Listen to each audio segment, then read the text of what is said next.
Now, if you regularly post pictures of yourself and your children on social media, our first guest story today might make you think twice about doing that now.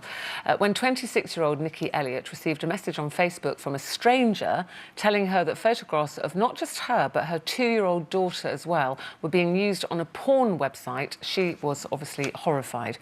So she was desperate to find out who was responsible. She turned detective and discovered the man behind this vile act wasn't a complete stranger, but someone she knew, in fact, someone she knew very well and considered a friend. And Nikki joins us now. Good to see you, Nikki.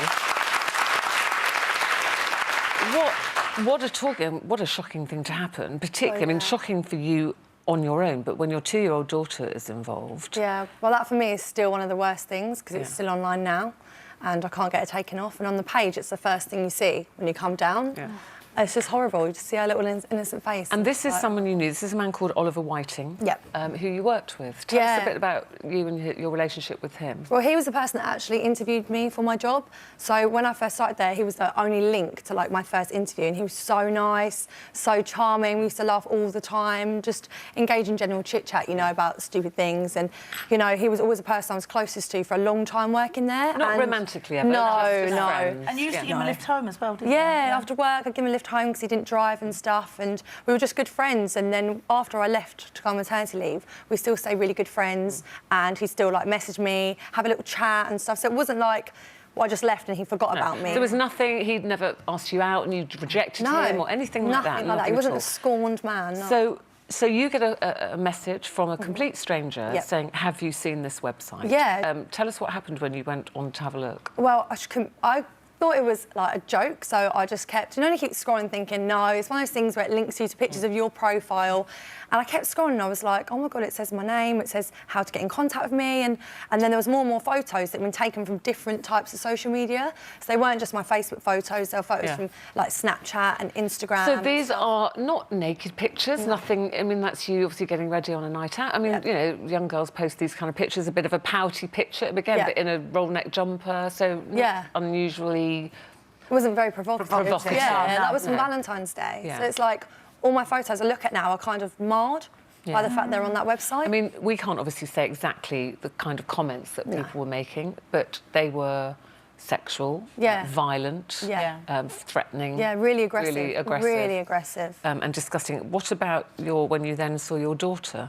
Yeah, well, luckily no comments were made about her. I mean, there were comments made about other women that were on the site and stuff, so I was quite thankful there was nothing about her. But that was the exact photo that was actually used on the website. Oh, my God. And you just think, do you know what I mean? You put a 2-year-old on there, a toddler, who's done nothing wrong, so people can... You know, people have judged me since I've come out and said about things to the media. People have judged me, but how can you judge a toddler for being on that website? Were you still in contact with him through texting and all that at this stage, like friends? No, well, yeah, I was up to this point. I mean, I never had his number. We were just messaging and stuff on Facebook. Did you ever say to him, can you believe this has happened to me? Or...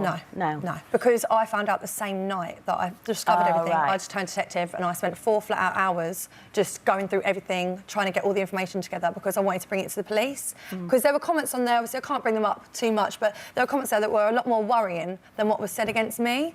And I think as a mother, you look at these comments and you think something else needs to be done. You can't just take it into your own hands. You know, my partner wanted to go around there and beat the living life out of him, but he couldn't. And I said, you can't, because it could jeopardise every case that we could ever have against this person. But people aren't just looking at these pictures. I mean, I don't know how I could say this delicately. They're actively encouraged to print off pictures, do sexually explicit things with those pictures, and then post those images back. And then really, asked as well to send them to me. Base. And then asked to send them to you. Yeah. And they were like, make sure you send them, make sure you send them, please contact her. So let me know what she says. How did you find out it was him? How did you find out it was Oliver? There was so many things. So basically on his site it said that he was like 36, and when he'd silly, he screenshotted my profile and it said he was friends with me in February 2012.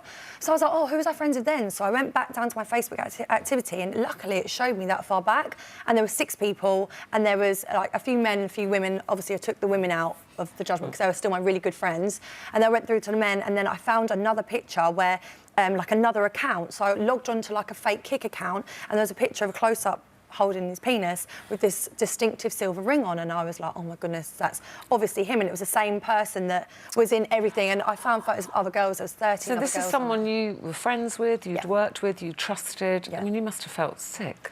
I felt really betrayed, and actually I still do. And I felt really saddened by it all as well. Yeah, because I didn't want it to be him. As much as people were like, oh, you know, which one, I didn't want it to be him. You want it to be a stranger, Yeah, really. I wanted it to be someone who hated me, someone who I hated, and it was a mutual, you know, I was thinking, maybe it's my partner's ex-boyfriend, maybe it's that person I've had an argument with, and it wasn't. It was somebody that had actually bought my clothes for a car boot sale. How difficult was it for you to face him in court? Because he was taken to court. Yeah, I mean, I turned around a couple of times and looked at him, and he kept his head down in the dock, and I had to read out my victim impact statement in court, and I was so nervous, especially because obviously he could hear it, and he could hear almost how vulnerable I was, and I didn't want to be vulnerable. I didn't want to be a victim, especially I don't want him hearing, you know, how it affected me. But, you know, I needed the court to hear it, to understand this is what I had to go through. So I didn't look at him for ages, and then right at the end, when all of our family and friends left the room and he was still in the dock and the judge had left, I felt somebody looking at me. So I turned around and he was just staring at me, like unblinking, shark eyes, just staring at me. Not like sorry or remorseful or anything. Not sorry at all, and I just felt like, you're not sorry, you're just sorry you got caught.